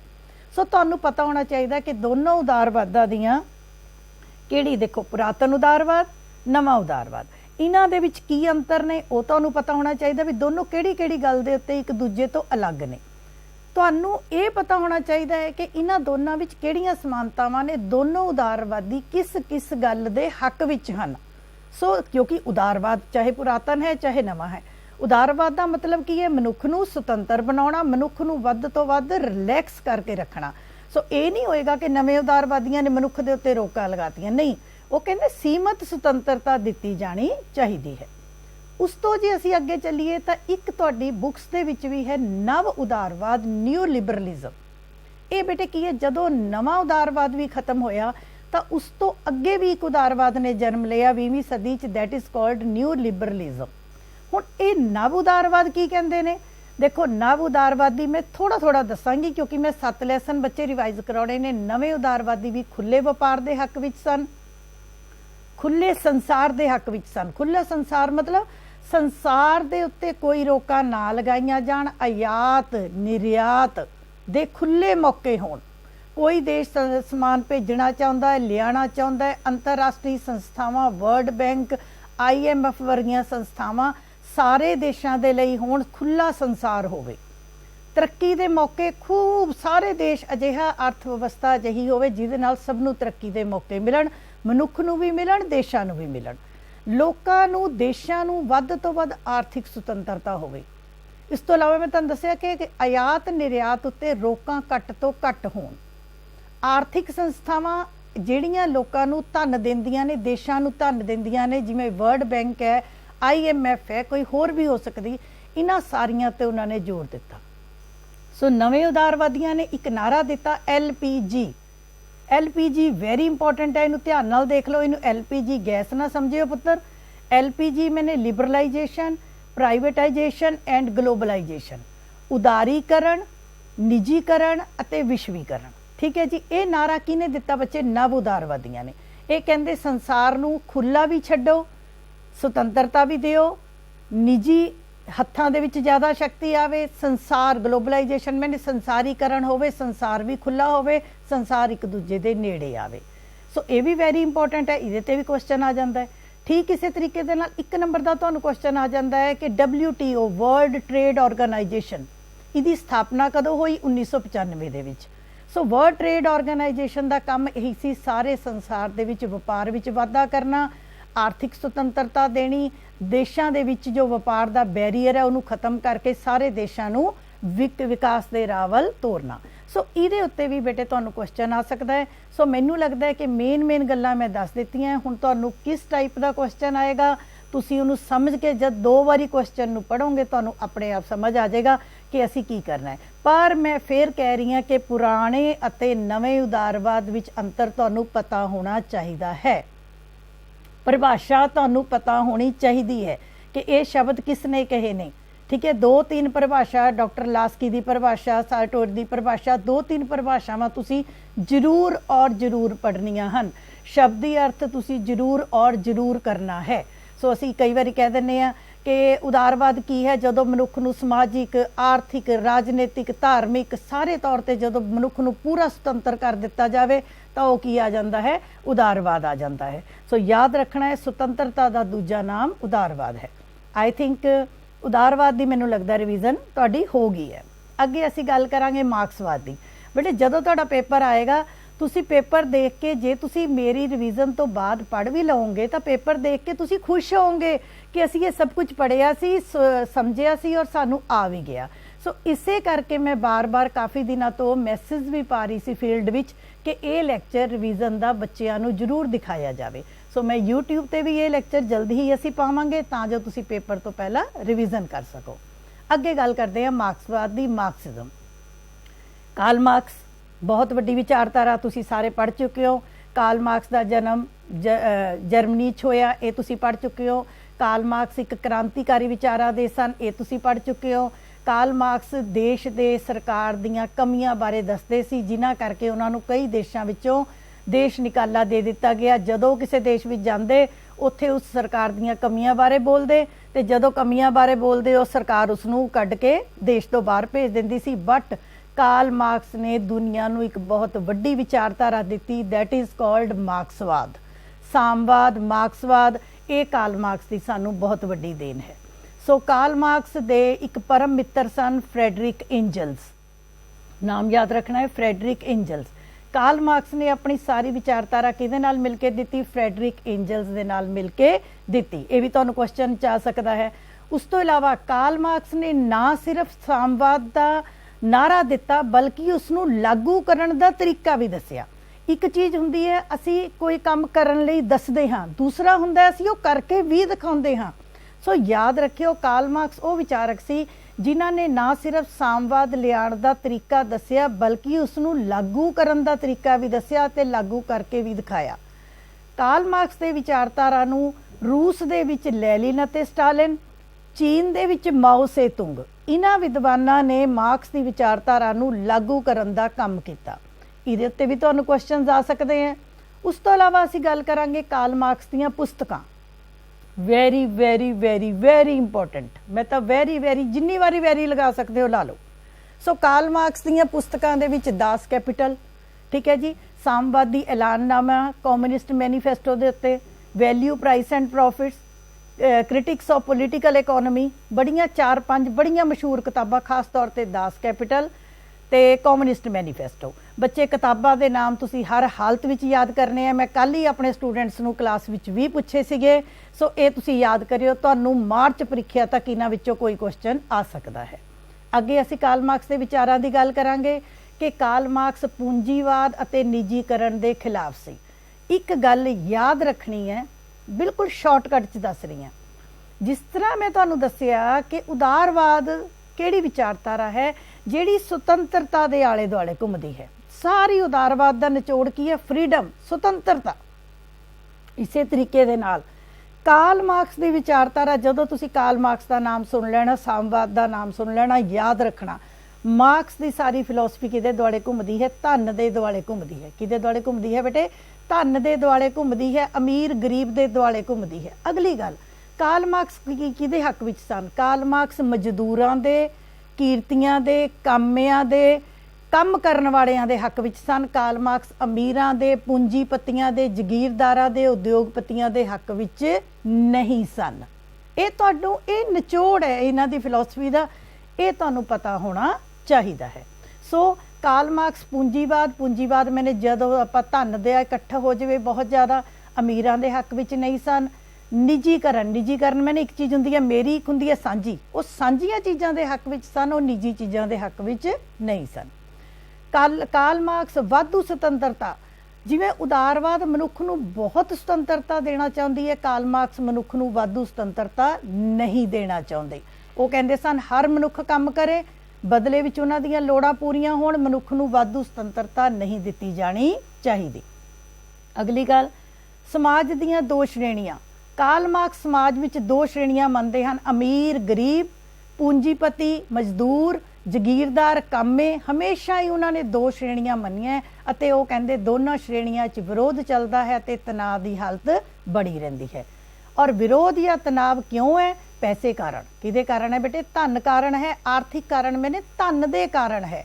ਯਾਦ ਰੱਖਣਾ ਹੈ ਕਾਰਲ ਮਾਰਕਸ ਸਭ ਤੋਂ ਇੰਪੋਰਟੈਂਟ ਕਿਹਨੂੰ ਮੰਨਦੇ ਹਨ? ਆਰਥਿਕ ਕਾਰਨ ਨੂੰ, ਧਨ ਨੂੰ। ਅਰਥ ਮੈਨੇ ਧਨ, ਠੀਕ ਹੈ ਬੇਟੇ। ਅਗਲੀ ਗੱਲ, ਕਾਰਲ ਮਾਰਕਸ ਜੋ ਮੁਨਾਫਾ ਹੈ, ਮੰਨ ਲਓ ਆਪਾਂ ਇੱਕ ਚੀਜ਼ ਨੂੰ ਵੇਚਦੇ ਹਾਂ, ਮੰਨ ਲਓ ਆਪਾਂ ਨੇ ਇੱਕ ਟੇਬਲ ਬਣਾਇਆ 100 ਰੁਪਏ ਦਾ, ਮੈਂ 150 ਰੁਪਏ ਦਾ ਵੇਚਤਾ, 50 ਰੁਪਏ ਮੈਨੂੰ ਮੁਨਾਫਾ ਹੋ ਗਿਆ। ਕਾਰਲ ਮਾਰਕਸ ਇਹ ਮੁਨਾਫਾ ਕਿਹਨੂੰ ਦੇਣਾ ਚਾਹੁੰਦੇ ਆ? ਉਹ ਮਾਲਕ ਨੂੰ ਨਹੀਂ ਦੇਣਾ ਚਾਹੁੰਦੇ, ਉਹ ਦੇਣਾ ਚਾਹੁੰਦੇ ਹਨ ਮਜ਼ਦੂਰ ਨੂੰ। ਯਾਦ ਰੱਖਿਓ, ਕਿਉਂਕਿ ਮਜ਼ਦੂਰਾਂ ਦੇ ਹੱਕ ਵਿੱਚ ਹਨ। ਕਾਰਲ ਮਾਰਕਸ ਦੇ ਇਸ ਵਿਚਾਰ ਨੂੰ ਆਪਾਂ ਕਹਿੰਦੇ ਹਾਂ ਵਾਧੂ ਮੁੱਲ ਦਾ ਸਿਧਾਂਤ, and it is very very very very important. ਅੱਗੇ ਚਲੋ, ਇਤਿਹਾਸ ਦੇ ਬਦਲਾਅ ਦਾ ਕਾਰਨ। ਕਾਰਲ ਮਾਰਕਸ ਕਹਿੰਦੇ ਹਨ ਕਿ ਇਤਿਹਾਸ ਵਿੱਚ ਜੋ ਕੁਝ ਹੋਇਆ ਹੈ, ਹੋ ਰਿਹਾ ਹੈ, ਹੋਏਗਾ। ਇਤਿਹਾਸ ਜਿੰਨਾ ਵੀ ਬਦਲਿਆ ਹੈ ਉਹ ਕਿਉਂ ਬਦਲਿਆ ਹੈ? ਧਨ ਦੇ ਕਾਰਨ, ਪੈਸੇ ਦੇ ਕਾਰਨ। ਅਮੀਰ ਜ਼ਗੀਰਦਾਰ ਪੂੰਜੀਪਤੀਆਂ ਦਾ ਖਾਤਮਾ ਕਰਨਾ ਚਾਹੁੰਦੇ ਹਨ, ਮਜ਼ਦੂਰਾਂ ਦੀ ਏਕਤਾ, ਮਜ਼ਦੂਰਾਂ ਕਾਮਿਆਂ ਕੀਰਤੀਆਂ ਦੇ ਹੱਕ ਵਿੱਚ ਹਨ। ਇਸੇ ਤਰ੍ਹਾਂ ਸਾਮਵਾਦ, ਮਾਰਕਸਵਾਦ, ਉਹ ਕਹਿੰਦੇ ਕਿ ਜਦੋਂ ਮੇਰਾ ਇੱਕ ਸਮਾਜ ਆਏਗਾ ਜਿਹਨੂੰ ਉਹ ਕਹਿੰਦੇ ਆ ਸ਼੍ਰੇਣੀ ਰਹਿਤ ਅਤੇ ਰਾਜ ਰਹਿਤ ਸਮਾਜ। ਸ਼੍ਰੇਣੀ ਰਹਿਤ ਮੈਨੇ ਉਹਦੇ 'ਚ ਅਮੀਰ ਗਰੀਬ, ਉੱਚਾ ਨੀਵਾਂ, ਇੱਦਾਂ ਦੀ ਸ਼੍ਰੇਣੀਆਂ ਵੀ ਨਹੀਂ ਹੋਣਗੀਆਂ। ਤੇ ਰਾਜ ਨੂੰ ਕਾਰਲ ਮਾਰਕਸ ਪਸੰਦ ਨਹੀਂ ਕਰਦੇ। ਉਹ ਕਹਿੰਦੇ ਕਿ ਰਾਜ ਕੀ ਹੈ? ਇਹ ਅਮੀਰਾਂ ਦੇ ਹਿੱਤਾਂ ਦੀ ਇੱਕ ਸੰਸਥਾ ਹੈ। ਉਹ ਕਹਿੰਦੇ ਜਦੋਂ ਸ਼੍ਰੇਣੀਆਂ ਹੀ ਖਤਮ ਹੋ ਜਾਣਗੀਆਂ, ਅਮੀਰ ਗਰੀਬ ਖਤਮ ਹੋ ਜਾਣਗੇ ਤਾਂ ਰਾਜ ਵੀ ਖਤਮ ਹੋ ਜਾਵੇਗਾ। ਇਸ ਤਰ੍ਹਾਂ ਦੇ ਸਮਾਜ ਨੂੰ ਉਹ ਨਾਮ ਦਿੰਦੇ ਆ ਸਾਮਵਾਦੀ ਸਮਾਜ। ਕਿਹਦਾ ਨਾਮ ਦਿੰਦੇ ਆ? ਸਾਮਵਾਦੀ ਸਮਾਜ। ਤੁਹਾਨੂੰ 4 ਨੰਬਰ 'ਚ ਕੁਐਸਚਨ ਆ ਸਕਦਾ ਹੈ ਬਾਅਦ ਦੇ ਵਿੱਚ ਕਿ ਸਾਮਵਾਦੀ ਸਮਾਜ ਕਿੱਦਾਂ ਦਾ ਹੁੰਦਾ ਹੈ। ਸੋ ਕਾਰਲ ਮਾਰਕਸ ਰਾਜ ਦਾ ਅੰਤ ਕਰ ਦੇਣਾ ਚਾਹੁੰਦੇ ਹਨ, ਸ਼੍ਰੇਣੀਆਂ ਖਤਮ ਕਰ ਦੇਣਾ ਚਾਹੁੰਦੇ ਹਨ, ਤੇ ਉਹ ਕਹਿੰਦੇ ਕਿ ਸਾਰਾ ਕੁਝ ਖਤਮ ਕਰਕੇ, ਤੇਰਾ ਮੇਰਾ ਸਭ ਕੁਝ ਖਤਮ ਕਰਕੇ ਇੱਕੋ ਪਾਰਟੀ ਦੇ ਹੱਥ ਵਿੱਚ ਸ਼ਕਤੀ ਆ ਜਾਵੇ। ਐਂਡ ਦੈਟ ਪਾਰਟੀ, ਉਹ ਕਿਸ ਪਾਰਟੀ ਦੀ ਗੱਲ ਕਰਦੇ ਨੇ? ਕਮਿਊਨਿਸਟ ਪਾਰਟੀ ਦੀ, ਸਾਮਵਾਦੀ ਪਾਰਟੀ ਦੀ ਗੱਲ ਕਰਦੇ ਨੇ। ਸੋ ਉਹਨਾਂ ਨੂੰ ਆਪਾਂ ਸਾਮਵਾਦੀ ਪਾਰਟੀ ਵੀ ਕਹਿੰਦੇ ਆ, ਕਮਿਊਨਿਸਟ ਪਾਰਟੀ ਵੀ ਕਹਿੰਦੇ ਆ। ਸੋ ਇਹ ਵੀ ਤੁਹਾਨੂੰ ਪਤਾ ਹੋਣਾ ਚਾਹੀਦਾ ਕਿ ਕਾਰਲ ਮਾਰਕਸ ਇੱਕੋ ਇੱਕ ਪਾਰਟੀ ਦੇ ਹੱਕ ਵਿੱਚ ਸਨ, ਤੇ ਉਹ ਕਿਹੜੀ ਸੀਗੀ? ਕਮਿਊਨਿਸਟ ਪਾਰਟੀ, ਸਾਮਵਾਦੀ ਪਾਰਟੀ। ਠੀਕ ਹੈ ਜੀ। ਇਹ ਹੁਣ ਮੈਂ ਤੁਹਾਨੂੰ ਮਾਰਕਸ ਦੀਆਂ ਬੇਟੇ ਮੇਨ ਗੱਲਾਂ ਦੱਸ ਦਿੱਤੀਆਂ। ਸੋ ਇਹਨਾਂ ਦੇ ਉੱਤੇ ਤੁਹਾਨੂੰ ਘੁਮਾ ਕੇ ਫਿਰਾ ਕੇ, ਕਿਉਂਕਿ ਪੈਸ ਦਾ ਪੇਪਰ ਹੈ, ਮੇਰੀ ਗੱਲ ਨੂੰ ਧਿਆਨ ਨਾਲ ਸਮਝਣਾ, ਪੈਸ ਦੇ ਪੇਪਰ ਤੋਂ ਡਰਨ ਦੀ ਲੋੜ ਨਹੀਂ ਹੈ। ਮੇਰੀ ਅਧਿਆਪਕਾਂ ਨਾਲ ਵੀ ਗੱਲ ਹੋਈ ਸੀ, ਜਦੋਂ ਕਿਸੇ ਚੀਜ਼ ਨੂੰ ਅਸੀਂ ਇੰਜ ਦੀ ਬਜਾਏ ਇੰਜ ਗੋਲ ਘੁੰਮ ਕੇ ਆਵਾਂਗੇ ਉੱਥੇ ਗੱਲ ਉਹੀ ਹੋਏਗੀ, ਤਾਂ ਇਹਦਾ ਮਤਲਬ ਕੀ ਹੈ ਕਿ ਤੁਹਾਡੀ ਨੌਲੇਜ ਚੈੱਕ ਹੋ ਰਹੀ ਹੈ। That is called pass. ਕੁਛ ਨਹੀਂ ਹੈ ਬੇਟੇ, ਤੁਸੀਂ ਆਪਣੇ ਕਨਸੈਪਟ ਕਲੀਅਰ ਰੱਖਣੇ ਨੇ, ਬਹੁਤ ਧਿਆਨ ਦੇ ਨਾਲ ਪੜ੍ਹਨਾ ਹੈ, ਤਾਂ ਤੁਹਾਡੇ ਲਈ ਇੱਕ ਵੀ ਕੁਐਸਚਨ ਗਲਤ ਨਹੀਂ ਹੋਏਗਾ। 40 ਚੋਂ 40 ਨੰਬਰ ਤੁਹਾਡੇ ਪੂਰੇ ਆਣਗੇ। ਇਹਦੀ ਸ਼ੋਰਟੀ ਮੈਂ ਲੈਂਦੀ ਹਾਂ ਤੁਹਾਡੀ। ਅੱਗੇ ਅਸੀਂ ਗੱਲ ਕਰਾਂਗੇ ਗਾਂਧੀਵਾਦ ਦੀ। ਥੋੜੀ ਜਿਹੀ ਮੈਂ ਸਪੀਡ ਚੱਕੀ ਹੋਈ ਹੈ, ਮੈਨੂੰ ਪਤਾ ਹੈ ਕਿਉਂ, ਕਿਉਂਕਿ ਮੈਂ 7 ਲੈਸਨਸ ਦੀ ਰਿਵੀਜ਼ਨ ਕਰਾਣੀ ਹੈ। ਸੋ ਬੇਟੇ ਅਗਲਾ ਤੁਹਾਡੀ ਥਿਊਰੀ ਹੈਗੀ ਹੈ ਗਾਂਧੀਵਾਦ, ਜਿਹਨੂੰ ਆਪਾਂ ਕਹਿ ਸਕਦੇ ਹਾਂ ਗਾਂਧੀਜ਼ਮ। ਮਹਾਤਮਾ ਗਾਂਧੀ ਨੂੰ ਦੇ ਨਾਮ ਤੋਂ ਸਾਰੇ ਜਾਣੂ ਨੇ। ਮਹਾਤਮਾ ਗਾਂਧੀ ਦਾ ਜਨਮ ਗੁਜਰਾਤ ਵਿੱਚ ਹੋਇਆ ਸੀ, ਪੋਰਬੰਦਰ ਵਿਖੇ ਹੋਇਆ, 2 ਅਕਤੂਬਰ ਨੂੰ ਹੋਇਆ। ਜਨਮ ਦੀ ਡੇਟ ਆ ਸਕਦੀ ਹੈ, ਜਨਮ ਦਾ ਸਥਾਨ ਪੁੱਛਿਆ ਜਾ ਸਕਦਾ ਹੈ। ਮਹਾਤਮਾ ਗਾਂਧੀ ਸਾਡੇ ਰਾਸ਼ਟਰਪਿਤਾ ਸੀ। ਇਹ ਸਾਰਿਆਂ ਨੂੰ ਪਤਾ ਹੈ ਕਿ ਮਹਾਤਮਾ ਗਾਂਧੀ ਸਾਡੇ ਰਾਸ਼ਟਰਪਿਤਾ ਹਨ ਔਰ ਫਾਦਰ ਆਫ ਨੇਸ਼ਨ ਹਨ। ਇਹਦੇ ਉੱਤੇ ਤੁਹਾਨੂੰ ਕੁਐਸਚਨ ਆ ਸਕਦਾ ਹੈ। ਉਸ ਤੋਂ ਅਗਲੀ ਗੱਲ ਕਿ ਮਹਾਤਮਾ ਗਾਂਧੀ ਦੇ ਸਾਰੇ ਵਿਚਾਰ 2 ਗੱਲਾਂ ਤੇ ਆਧਾਰਿਤ ਨੇ, ਇੱਕ ਸੱਚ, ਇੱਕ ਅਹਿੰਸਾ। ਹੁਣ ਮੈਂ ਇੱਕ ਗੱਲ ਫੇਰ ਪਿੱਛੋਂ ਰਿਵਾਈਜ਼ ਕਰਾ ਰਹੀ ਹਾਂ। ਉਦਾਰਵਾਦ ਸਾਰਾ ਕਿਹਦੇ ਦੁਆਲੇ ਘੁੰਮਦਾ ਹੈ? ਸੁਤੰਤਰਤਾ ਦੇ। ਕਾਰਲ ਮਾਰਕਸ ਸਾਰਾ ਕਿਹਦੇ ਦੁਆਲੇ ਘੁੰਮਦਾ ਹੈ? ਧਨ ਦੇ, ਆਰਥਿਕ ਕਾਰਨਾਂ ਦੇ। ਇਸੇ ਤਰੀਕੇ ਦੇ ਨਾਲ ਮਹਾਤਮਾ ਗਾਂਧੀ ਦੀ ਸਾਰੀ ਵਿਚਾਰਧਾਰਾ ਕਿਹਦੇ ਦੁਆਲੇ ਘੁੰਮਦੀ ਹੈ? ਸੱਚ ਅਤੇ ਅਹਿੰਸਾ ਦੇ। ਕਿਹਦੇ? ਸੱਚ ਅਤੇ ਅਹਿੰਸਾ। ਸੱਚ ਮੈਨੇ ਸੱਚਾਈ, ਅਹਿੰਸਾ ਦਾ ਸ਼ਬਦੀ ਅਰਥ ਵੀ ਆ ਸਕਦਾ ਹੈ। ਅਹਿੰਸਾ ਮੈਨੇ ਕਿਸੇ ਨੂੰ ਨਾ ਮਾਰਨਾ, ਕਿਸੇ ਨੂੰ ਬੁਰੇ ਸ਼ਬਦ ਨਹੀਂ ਬੋਲਣੇ, ਕਿਸੇ ਬਾਰੇ ਬੁਰਾ ਸੋਚਣਾ ਨਹੀਂ, ਕਿਸੇ ਲਈ ਬੁਰਾ ਕਰਨਾ ਨਹੀਂ। ਹਿੰਸਾ ਤਾਂ ਬਿਲਕੁਲ ਵੀ ਨਹੀਂ, ਹਿੰਸਾ ਤਾਂ ਬਿਲਕੁਲ ਵੀ ਨਹੀਂ। ਗਾਂਧੀ ਜੀ ਦੇ ਵਿਚਾਰਾਂ ਦੇ ਵਿੱਚ ਹਿੰਸਾ ਦਾ ਕਿਤੇ ਵੀ ਕੋਈ ਸਥਾਨ ਨਹੀਂ ਹੈ। ਗਾਂਧੀ ਜੀ ਅਹਿੰਸਾ ਦਾ ਪਾਲਣ ਕਰਨ ਲਈ ਕਹਿੰਦੇ ਹਨ। ਅਗਲੀ ਗੱਲ, ਮਹਾਤਮਾ ਗਾਂਧੀ ਦੇ ਇੰਨੇ ਸੋਹਣੇ ਵਿਚਾਰ ਕਿਉਂ ਸੀ? ਕਿਉਂਕਿ ਮਹਾਤਮਾ ਗਾਂਧੀ ਦੇ ਉੱਤੇ ਬਹੁਤ ਵਿਅਕਤੀਆਂ ਦਾ ਪ੍ਰਭਾਵ ਸੀ। ਸਭ ਤੋਂ ਪਹਿਲਾਂ ਤਾਂ ਗਾਂਧੀ ਜੀ ਦੀ ਮਾਤਾ ਪੁਤਲੀ ਬਾਈ ਜੀ ਦਾ ਪ੍ਰਭਾਵ ਬਹੁਤ ਸੀ, ਕਿਉਂਕਿ ਉਹ ਧਾਰਮਿਕ ਲੇਡੀ ਸੀ। ਉਹਨਾਂ ਨੇ ਗਾਂਧੀ ਜੀ ਨੂੰ ਬਹੁਤ ਚੰਗੀਆਂ ਗੱਲਾਂ ਵਿਰਸੇ ਵਿੱਚ ਦਿੱਤੀਆਂ। ਇਸੇ ਤਰੀਕੇ ਦੇ ਨਾਲ ਮਹਾਤਮਾ ਗਾਂਧੀ ਨੇ ਕਈ ਮਹਾਨ ਬੰਦਿਆਂ ਦੀਆਂ ਪੁਸਤਕਾਂ ਪੜ੍ਹੀਆਂ ਅਤੇ ਉਹਨਾਂ ਪੁਸਤਕਾਂ ਨੂੰ ਪੜ੍ਹ ਕੇ ਗਾਂਧੀ ਜੀ ਦੇ ਵਿਚਾਰ ਇੰਨੇ ਵਧੀਆ ਹੋਏ। ਇਸੇ ਤਰੀਕੇ ਦੇ ਨਾਲ ਮਹਾਤਮਾ ਗਾਂਧੀ ਜੀ ਨੇ ਧਾਰਮਿਕ ਗ੍ਰੰਥ ਪੜ੍ਹੇ ਨੇ, ਭਗਵਤ ਗੀਤਾ, ਈਸਾਈਆਂ ਦਾ ਗ੍ਰੰਥ, ਕੁਰਾਨ ਸ਼ਰੀਫ, ਸਾਰੇ ਗ੍ਰੰਥ ਪੜ੍ਹੇ ਨੇ। ਸੋ ਇਹ ਅਸੀਂ ਜੇ ਇੱਕ ਕੁਐਸਚਨ ਤੁਹਾਨੂੰ ਇਹ ਵੀ ਆ ਜਾਂਦਾ ਕਿ ਮਹਾਤਮਾ ਗਾਂਧੀ ਦੇ ਵਿਚਾਰਾਂ ਉੱਤੇ ਕਿਹਦਾ ਪ੍ਰਭਾਵ ਪਿਆ, ਤਾਂ ਯਾਦ ਰੱਖਣਾ ਹੈ ਮਹਾਤਮਾ ਗਾਂਧੀ ਦੇ ਵਿਚਾਰਾਂ ਤੇ ਕਿਸੇ ਇੱਕ ਦਾ ਨਹੀਂ ਬਲਕਿ ਕਈ ਚੀਜ਼ਾਂ ਦਾ ਪ੍ਰਭਾਵ ਪਿਆ, ਤਾਂ ਹੀ ਉਹਨਾਂ ਦੇ ਵਿਚਾਰ ਇੰਨੇ ਵਧੀਆ ਹੋਏ ਹਨ। ਅੱਗੇ ਅਸੀਂ ਗੱਲ ਕਰਾਂਗੇ ਗਾਂਧੀ ਦੇ ਆਦਰਸ਼ ਸਮਾਜ ਦੀ। ਅੱਛਾ ਬੇਟੇ, ਆਦਰਸ਼ ਸਮਾਜ ਤੋਂ ਪਹਿਲਾਂ ਮੈਂ ਤੁਹਾਨੂੰ ਜ਼ਰੂਰ ਦੱਸਣਾ ਚਾਹਾਂਗੀ ਕਿ ਮਹਾਤਮਾ ਗਾਂਧੀ ਵੀ ਰਾਜ ਨੂੰ ਇੱਕ ਬੁਰੀ ਸੰਸਥਾ ਮੰਨਦੇ ਸਨ। ਕਾਰਲ ਮਾਰਕਸ ਵੀ ਬੁਰੀ ਸੰਸਥਾ ਮੰਨਦੇ ਸਨ, ਪੁਰਾਤਨ ਉਦਾਰਵਾਦੀ ਵੀ ਬੁਰੀ ਸੰਸਥਾ ਮੰਨਦੇ ਸਨ। ਮਹਾਤਮਾ ਗਾਂਧੀ ਵੀ ਰਾਜ ਨੂੰ ਬੁਰੀ ਸੰਸਥਾ ਮੰਨਦੇ ਸਨ। ਉਹਨਾਂ ਦਾ ਵਿਚਾਰ ਸੀ ਕਿ ਜੋ ਰਾਜ ਹੈ ਇਹ ਅਮੀਰਾਂ ਦੇ ਹਿੱਤਾਂ ਦੀ ਰਾਖੀ ਕਰਦਾ ਹੈ, ਅਮੀਰਾਂ ਲਈ ਕੰਮ ਕਰਦਾ ਹੈ। ਰਾਜ ਦੀ ਸ਼ਕਤੀ ਦੇ ਉੱਤੇ ਅਮੀਰਾਂ ਦਾ ਹੀ ਕੰਟਰੋਲ ਹੁੰਦਾ ਹੈ, ਗਰੀਬ ਦਾ ਇਹਦੇ ਨਾਲ ਕੋਈ ਲੈਣਾ ਦੇਣਾ ਨਹੀਂ ਹੁੰਦਾ। ਇਸ ਲਈ ਗਾਂਧੀ ਜੀ ਰਾਜ ਨੂੰ ਖਤਮ ਕਰਕੇ ਰਾਜ ਦੀ ਜਗ੍ਹਾ ਉੱਤੇ ਆਦਰਸ਼ ਰਾਜ ਸਥਾਪਿਤ ਕਰਨਾ ਚਾਹੁੰਦੇ ਸਨ। ਆਦਰਸ਼ ਰਾਜ ਮੈਨੇ ਰਾਮ ਰਾਜ, ਮੈਂ ਕੱਲ ਹੀ ਗੱਲ ਕਰ ਰਹੀ ਸੀ ਕਲਾਸ 'ਚ। ਆਦਰਸ਼ ਰਾਜ ਮੀਨਸ ਰਾਮ ਰਾਜ। ਰਾਮ ਰਾਜ ਮੈਨੇ ਜਦੋਂ ਰਾਮ ਭਗਵਾਨ ਦਾ ਰਾਜ ਸੀਗਾ ਉਦੋਂ ਲੋਕ ਬੜੇ ਸੁਖੀ ਸੀ, ਸਭ ਨੂੰ ਨਿਆਂ ਮਿਲਦਾ ਸੀ। ਮਹਾਤਮਾ ਗਾਂਧੀ ਉਸੇ ਤਰੀਕੇ ਦਾ ਸਮਾਜ ਜਾਂ ਰਾਜ ਬਣਾਉਣਾ ਚਾਹੁੰਦੇ ਸਨ। ਸੋ ਤੁਹਾਨੂੰ ਕੁਐਸਚਨ ਆ ਸਕਦਾ ਹੈ, ਗਾਂਧੀ ਜੀ ਰਾਜ ਦੀ ਜਗ੍ਹਾ ਤੇ ਕਿਸ ਦੀ ਸਥਾਪਨਾ ਕਰਨਾ ਚਾਹੁੰਦੇ ਸਨ? ਆਦਰਸ਼ ਸਮਾਜ ਦੀ ਜਾਂ ਆਦਰਸ਼ ਰਾਜ ਦੀ। ਹੁਣ ਗਾਂਧੀ ਜੀ ਦਾ ਆਦਰਸ਼ ਰਾਜ ਕਿੱਦਾਂ ਦਾ ਹੋਵੇ? ਗਾਂਧੀ ਜੀ ਕਹਿੰਦੇ ਮੇਰੇ ਆਦਰਸ਼ ਰਾਜ ਵਿੱਚ ਸਮਾਨਤਾ ਹੋਵੇ, ਸਾਰੇ ਲੋਕ ਬਰਾਬਰ ਹੋਣ, ਅਮੀਰ ਗਰੀਬ ਵਿੱਚ ਅੰਤਰ ਨਾ ਹੋਵੇ। ਮੇਰਾ ਰਾਜ ਧਰਮ ਨਿਰਪੱਖ ਹੋਵੇ, ਹਰ ਵਿਅਕਤੀ ਕਿਸੇ ਵੀ ਧਰਮ ਦੀ ਪਾਲਣਾ ਕਰ ਸਕਦਾ ਹੋਵੇ। ਮੇਰਾ ਸਮਾਜ ਲੋਕਤੰਤਰੀ ਹੋਵੇ, ਲੋਕਤੰਤਰ ਲੋਕਾਂ ਨੂੰ ਆਪਣੇ ਪ੍ਰਤੀਨਿਧੀ ਚੁਣਨ ਦਾ ਅਧਿਕਾਰ ਹੋਵੇ।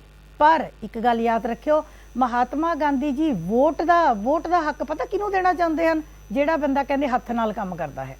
ਗਾਂਧੀ ਜੀ ਹੱਥ ਨਾਲ ਕੰਮ ਕਰਨ ਨੂੰ ਬਹੁਤ ਮਹਾਨਤਾ ਦਿੰਦੇ ਸਨ। ਉਹ ਕਹਿੰਦੇ ਸੀ ਹੱਥ ਨਾਲ ਜਿਹੜਾ ਵਿਅਕਤੀ ਕੰਮ ਕਰਦਾ ਹੈ ਮੈਂ ਉਹਨੂੰ ਸਭ ਤੋਂ ਉੱਪਰ ਗਿਣਦਾ ਹੈ। ਇਸ ਲਈ ਮਹਾਤਮਾ ਗਾਂਧੀ ਜੀ ਕਹਿੰਦੇ ਆ ਵੀ ਕਿਹਨੂੰ ਆਪਾਂ ਨੇ ਵੋਟ ਦਾ ਹੱਕ ਵੀ ਕਿਹਨੂੰ ਦੇਣਾ ਹੈ? ਕਹਿੰਦੇ ਜਿਹੜਾ ਬੰਦਾ ਆਪਣੇ ਹੱਥ ਨਾਲ ਕੰਮ ਕਰਦਾ, ਹੱਥੀਂ ਕਿਰਤ ਕਰਦਾ, ਉਸ ਨੂੰ ਵੋਟ ਦਾ ਹੱਕ ਦੇਣਾ ਹੈ।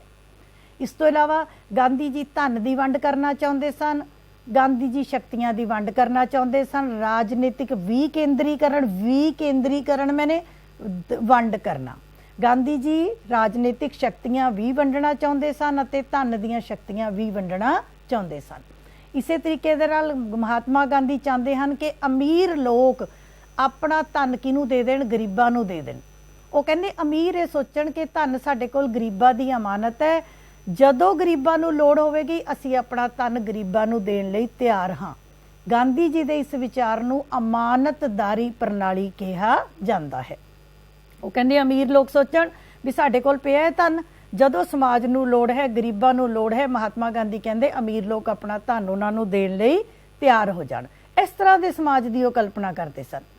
ਇਸ ਤੋਂ ਇਲਾਵਾ ਮਹਾਤਮਾ ਗਾਂਧੀ ਜੀ ਸੱਤਿਆਗ੍ਰਹਿ ਦੀ ਪਾਲਣਾ ਕਰਦੇ ਸਨ। ਸੱਤਿਆਗ੍ਰਹਿ, ਇਹਦੇ ਉੱਤੇ 100% ਕੁਐਸਚਨ ਛਪਦਾ ਹੈ। ਸੱਤਿਆਗ੍ਰਹਿ ਦਾ ਸ਼ਬਦੀ ਅਰਥ ਹੈ ਸੱਚ ਤੇ ਡਟੇ ਰਹਿਣਾ। ਸੋ ਸੱਤਿਆਗ੍ਰਹਿ ਲਈ ਉਹ ਕਹਿੰਦੇ ਕਿਸੇ ਨਾਲ ਬਦਲਾ ਨਹੀਂ ਲੈਣਾ, ਠੀਕ ਹੈ, ਪਰਮਾਤਮਾ ਤੇ ਵਿਸ਼ਵਾਸ ਰੱਖਣਾ, ਇਹ ਸਾਰਾ ਕੁਝ ਸੀ। ਇਸ ਤੋਂ ਇਲਾਵਾ ਗਾਂਧੀ ਜੀ ਦੇ ਰਾਜਨੀਤਿਕ ਗੁਰੂ ਗੋਪਾਲ ਕ੍ਰਿਸ਼ਨ ਗੋਖਲੇ, ਮਹਾਤਮਾ ਦੀ ਉਪਾਧੀ ਰਵਿੰਦਰਨਾਥ ਟੈਗੋਰ, ਰਾਸ਼ਟਰਪਿਤਾ ਦੀ ਉਪਾਧੀ ਸੁਭਾਸ਼ ਚੰਦਰ ਬੋਸ ਜੀ ਨੇ। ਅੱਗੇ ਗਾਂਧੀ ਜੀ ਕਹਿੰਦੇ ਚੰਗੇ ਉਦੇਸ਼ਾਂ ਲਈ ਚੰਗੇ ਸਾਧਨ ਵਰਤੋ, ਅਧਿਕਾਰਾਂ ਨਾਲੋਂ ਕਰਤਵਾਂ ਤੇ ਜ਼ਿਆਦਾ ਜ਼ੋਰ ਦਿੰਦੇ ਸਨ, ਪਿਤਾ ਪੁਰਖੀ ਕੰਮਾਂ ਤੇ ਜ਼ੋਰ ਦਿੰਦੇ ਸਨ, ਪਿੰਡਾਂ ਦੇ ਵੱਡੇ ਸ਼ਹਿਰਾਂ ਨਾਲੋਂ ਪਿੰਡਾਂ ਨੂੰ ਜ਼ਿਆਦਾ ਮਹਾਨਤਾ ਦਿੰਦੇ ਸਨ। ਸੋ ਕੁਐਸਚਨ ਇਹਨਾਂ ਵਿੱਚੋਂ ਘੁਮਾ ਫਿਰਾ ਕੇ ਹੀ ਆਏਗਾ। ਅੱਗੇ ਆਪਾਂ ਗੱਲ ਕਰਦੇ ਹਾਂ ਪੰਚਾਇਤੀ ਰਾਜ ਦੀ। ਇਹ ਮੈਂ ਤੁਹਾਨੂੰ 4 ਲੈਸਨ ਚੰਗੀ ਤਰ੍ਹਾਂ ਕਰਾਵਾਂਗੀ। ਬਾਕੀ ਜਿਹੜੇ ਤੁਹਾਡੇ April May ਦੇ ਲੈਸਨ ਹੈ ਬੇਟੇ, ਉਹ ਸੰਸਦੀ ਸਰਕਾਰ, ਭਾਰਤੀ ਲੋਕਤੰਤਰ ਅਤੇ ਰਾਜਨੀਤਿਕ ਪ੍ਰਣਾਲੀ ਤੁਸੀਂ ਬੜੀ ਵਾਰ ਕਰ ਚੁੱਕੇ ਹੋ, ਉਹ ਤੁਸੀਂ ਆਪ ਵੀ ਰਿਵਾਈਜ਼ ਕਰਿਓ। ਪੰਚਾਇਤੀ ਰਾਜ ਦੇ ਵਿੱਚ ਕੀ ਹੈ ਕਿ 73ਵੀਂ ਸੋਧ ਪੰਚਾਇਤੀ ਰਾਜ ਦੀ ਹੋਈ ਹੈ। 73ਵੀਂ ਸੋਧ ਰਾਹੀਂ ਭਾਗ 9 ਅਤੇ 11ਵੀਂ ਅਨੁਸੂਚੀ ਅੰਕਿਤ ਕੀਤੀ ਗਈ ਹੈ। ਇਹਨਾਂ ਤਿੰਨਾਂ ਉੱਤੇ ਇੱਕ ਕੁਐਸਚਨ ਪੇਪਰ ਦੇ ਵਿੱਚ ਬੱਚੇ ਆਂਦਾ ਹੀ ਆਂਦਾ ਹੈ, ਇਹਨਾਂ ਨੂੰ ਦੇਖਿਓ। ਸੋ 3 ਪੱਧਰੀ ਪੰਚਾਇਤ, ਵਿਚਕਾਰਲੀ ਪੰਚਾਇਤ, ਹੇਠਲੀ ਪੰਚਾਇਤ, ਉੱਪਰਲੇ ਪੱਧਰ ਦੀ ਪੰਚਾਇਤ। ਪੰਜਾਬ ਦੀ ਗੱਲ ਕਰੀਏ ਤਾਂ ਗ੍ਰਾਮ ਸਭਾ, ਗ੍ਰਾਮ ਪੰਚਾਇਤ, ਬਲਾਕ ਸਮਿਤੀ ਜਾਂ ਪੰਚਾਇਤ ਸਮਿਤੀ, ਜ਼ਿਲ੍ਹਾ ਪਰਿਸ਼ਦ। ਹੇਠਲੀ ਪੰਚਾਇਤ, ਇਹ ਵਿਚਕਾਰਲੀ ਪੰਚਾਇਤ, ਜ਼ਿਲ੍ਹਾ ਪਰਿਸ਼ਦ, ਉੱਪਰਲੇ ਪੱਧਰ ਦੀ ਪੰਚਾਇਤ। ਪੰਜਾਬ ਨੇ ਜਦੋਂ ਕਾਨੂੰਨ ਪਾਸ ਕੀਤਾ, ਉਹਦਾ ਕਾਨੂੰਨ ਦਾ ਨਾਮ ਹੈ ਪੰਜਾਬ ਪੰਚਾਇਤੀ ਰਾਜ ਕਾਨੂੰਨ 1994। ਠੀਕ ਹੈ ਜੀ। ਪਿੰਡਾਂ ਦੇ ਕੰਮ ਕਰੇਗੀ ਪੰਚਾਇਤ। ਪਿੰਡ ਕਿਹਦੇ ਅਧੀਨ? ਬਲਾਕ ਦੇ ਅਧੀਨ। ਤੇ ਜ਼ਿਲ੍ਹਾ ਪਰਿਸ਼ਦ ਦੇ ਅਧੀਨ ਪਿੰਡ ਵੀ ਆ ਗਏ ਅਤੇ ਬਲਾਕ ਵੀ ਆ ਗਏ। ਉੱਪਰ ਜ਼ਿਲ੍ਹਾ ਪਰਿਸ਼ਦ, ਜ਼ਿਲ੍ਹਾ ਤੇ ਨੀਚੇ ਬਲਾਕ, ਬਲਾਕਾਂ ਤੋਂ ਨੀਚੇ ਪਿੰਡ। 2 ਤਰ੍ਹਾਂ ਦੇ ਮੈਂਬਰ ਚੁਣੇ ਹੋਏ ਜੋ ਲੋਕ ਚੁਣਦੇ ਹਨ। ਸਹਿਯੋਗੀ ਮੈਂਬਰ ਜੋ MLA MPs ਹੁੰਦੇ ਹਨ, ਉਹ ਸਹਿਯੋਗੀ ਮੈਂਬਰ। ਕਾਰਜਕਾਰੀ ਅਧਿਕਾਰੀਆਂ ਤੇ ਕੁਐਸਚਨ ਬਹੁਤ ਆਉਂਦਾ ਹੈ। ਬਲਾਕ ਪੱਧਰ ਤੇ BDPO, block development and panchayat officer, ਸਰਕਾਰ ਵੱਲੋਂ ਨਿਯੁਕਤ ਕੀਤਾ ਗਿਆ ਕਾਰਜਕਾਰੀ ਅਧਿਕਾਰੀ। ਜ਼ਿਲ੍ਹਾ ਪੱਧਰ ਦੇ ਉੱਤੇ ADC ਡਿਵੈਲਪਮੈਂਟ, ਇਹ ਵੀ ਕੀ ਹੈ, ਸਰਕਾਰ ਵੱਲੋਂ ਨਿਯੁਕਤ ਕੀਤਾ ਗਿਆ ਅਧਿਕਾਰੀ। ਪੇਂਡੂ ਸੰਸਥਾਵਾਂ, ਜਦੋਂ ਆਪਾਂ ਪੇਂਡੂ ਸੰਸਥਾਵਾਂ ਕਹਿੰਦੇ, ਇਹਦੇ ਵਿੱਚ ਗ੍ਰਾਮ ਪੰਚਾਇਤ, ਪੰਚਾਇਤ ਸਮਿਤੀ ਅਤੇ ਜ਼ਿਲ੍ਹਾ ਪਰਿਸ਼ਦ, ਇਹਨਾਂ ਨੂੰ ਚੁਣਨ ਦੀ ਜ਼ਿੰਮੇਵਾਰੀ ਪਿੰਡਾਂ ਦੇ ਮਤਦਾਤਾਵਾਂ ਤੇ। ਯਾਦ ਰੱਖਣਾ, ਮਤਦਾਤਾ ਮੈਨੇ ਪਿੰਡ ਦਾ ਹਰ ਉਹ ਵਿਅਕਤੀ ਜਿਹਦੀ ਉਮਰ 18 ਸਾਲ ਜਾਂ ਉਸ ਤੋਂ ਵੱਧ ਹੈ, ਜਿਸ ਦਾ ਨਾਮ ਮਤਦਾਤਾ ਸੂਚੀ ਵਿੱਚ ਦਰਜ ਹੈ, ਉਹੀ ਇਹਨਾਂ ਦੀ ਚੋਣ ਵਿੱਚ ਭਾਗ ਲੈ ਸਕਦੇ ਹਨ। ਅਗਲੀ ਗੱਲ, ਪਿੰਡ ਪੰਚਾਇਤ ਤੋਂ ਜ਼ਿਲ੍ਹਾ ਪਰਿਸ਼ਦ ਵੱਲ ਵੱਧ ਰਹੇ ਕੰਮ। ਪਿੰਡ ਦੇ ਕੰਮ ਛੋਟੇ, ਬਲਾਕ ਦੇ ਉਸ ਤੋਂ ਵੱਡੇ, ਜ਼ਿਲ੍ਹਾ ਪਰਿਸ਼ਦ ਦੇ ਉਸ ਤੋਂ ਵੱਡੇ।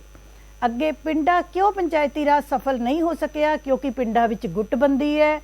पिंड दे लोकां विच अज्ञानता, गरीबी, धन की घाट अते सरकारी दखल, ये सारियां गल्लां करके जिन्ना पंचायती राज सफल होना चाहिदा सी उन्ना सफल नहीं हो सकिया।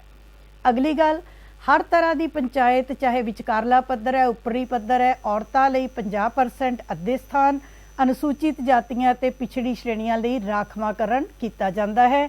ठीक इसे तरीके दे नाल सरपंच की चोण ग्राम पंचायत वालों, ब्लाक समतियां अते जिला परिषदां अपने चेयरमैनां अते प्रधानां की चोण करनगे। ठीक है जी।